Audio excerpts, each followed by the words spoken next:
failed. The gun is in my hand. Sorry. I'll make it next time. You almost got me, didn't you, boy?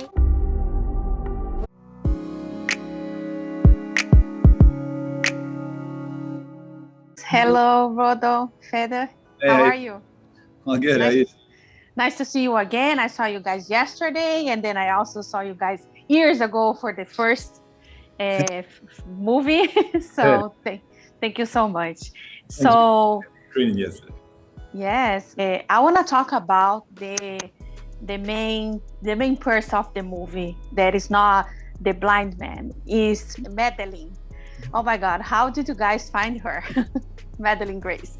It was Grace that brought her to us. No, really, it was just luck. You know, you open up an audition process and you hope that the right person is going to show up, and she did. It was a hard task, you know, finding the right person for that role. This was very specific, and you know, it needed to be a certain age range. Not easy, you know. This actors show up every 10 or 20 years, you know. This very special child actors, and she showed up, and we just got lucky. We right away knew it was her, and then she even surprised us on set. She was even better than we thought she was gonna be. She did an amazing job. Oh yeah, she did. I was like very impressed with everything that she went through on set. So I can only imagine she's really good. Thank you so much for bringing her. I also want to ask you, Fede, there is this controversy on the internet that I was reading about the anti-villain, anti-hero, whatever. And what do you think about this controversy about the movie? Like we expected it, you know. It's not, we were not surprised. We've been making movies in the United States for 10 years now, and so we got used to certain things because we're from Uruguay, and our culture is slightly different when it comes to storytelling. So on the first movie, you know, because something that is not strange in Uruguay, where like there was like, you know, small, like because there's poverty. I think we come from a third world. It's not that strange that there's stories of robbers and on the news every day.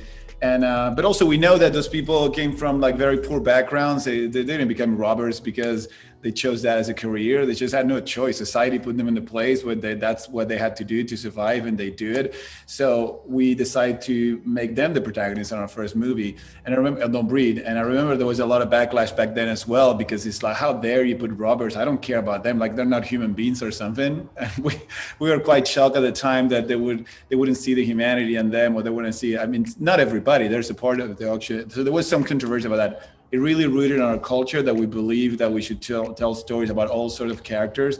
Doesn't mean we admire what they do. Doesn't mean anything like that. It just means that we don't mind telling stories from very flawed characters. And on this one, we just knew that, you know, he was a villain in the first movie that got away with the crime.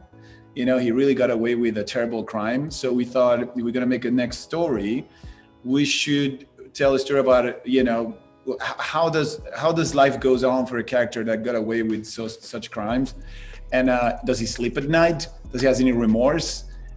But more importantly, is he ever going to see the truth? Is he ever going to see the truth of who he truly is? The first movie is all about him saying that he's not a criminal, like he's not a bad guy, that he sees himself as a hero, and he justifies every terrible action he does. So we wanted to put him in a story where he was going to be forced to really confront who he truly is, and you've seen the movie, so you know if that happened or if it doesn't. But that's really what the story is about. So in order to do that, you have to put them more in a protagonistic place, because no one cares if some villain has some epiphany in a movie. It doesn't really matter. So we really had to push him more in the protagonist. But like you said, you pointed out at the beginning, the protagonist of the story is Phoenix, right? She's the true protagonist of the story. It come from a cultural place that we believe stories should be more complex, and we can allow ourselves to tell stories about all kinds of characters. And that's why I think sometimes that culture clash with a different culture sometimes. But I know. I'm from Brazil, and I don't feel the way that people feel, because there is a lot of like villain that they takes care of the community, and they help a lot of people. You know what I mean? So It's kind of, I don't know. There you go. You understand, and I know. I love you say. So it is definitely a cultural thing. I think people that complain don't understand how culture it is, and so we try to not get to get censored or pushed back with it, because it comes from a place of we see it sometimes as some sort of cultural imperialism when some other culture try to tell us how we're supposed to tell stories, right? So we stand our ground when it comes to the stories, and we really believe that the story should be told. Yeah, but that's why you're still doing movies. I just, that's the time that I have with you guys. Thank you so much for your time. It's a pleasure, and I cannot wait for everybody to watch the movie because I like it. Okay. Yeah. Thank you so much. Obrigado. Bye bye. Muchas gracias. De nada. Muito obrigada. Bye. We had a lot of fun today. I could take her again next week. No. Home safer.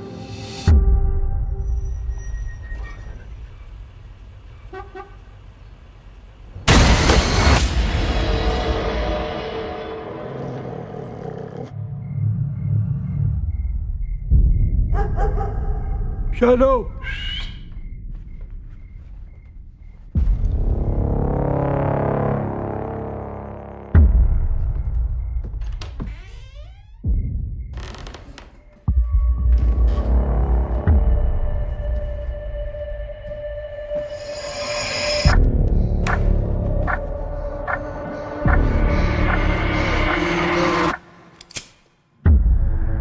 What do you want? You're coming with us, kid. Get the girl! It's not me you need to be scared of, little girl, but the man standing next to you. Now, I don't know who he is, but I know who he's not. Should I tell her or you?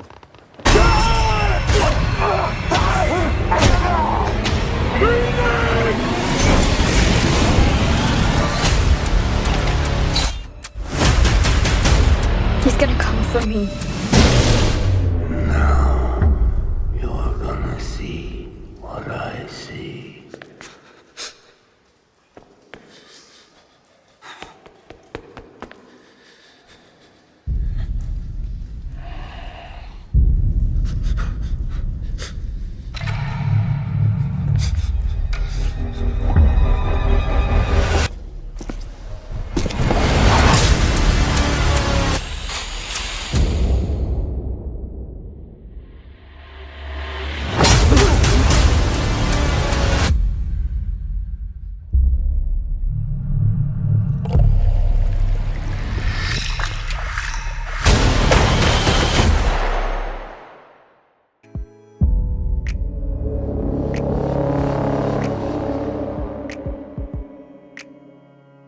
If you like this video, don't forget to comment, to like, and subscribe to our channel right here.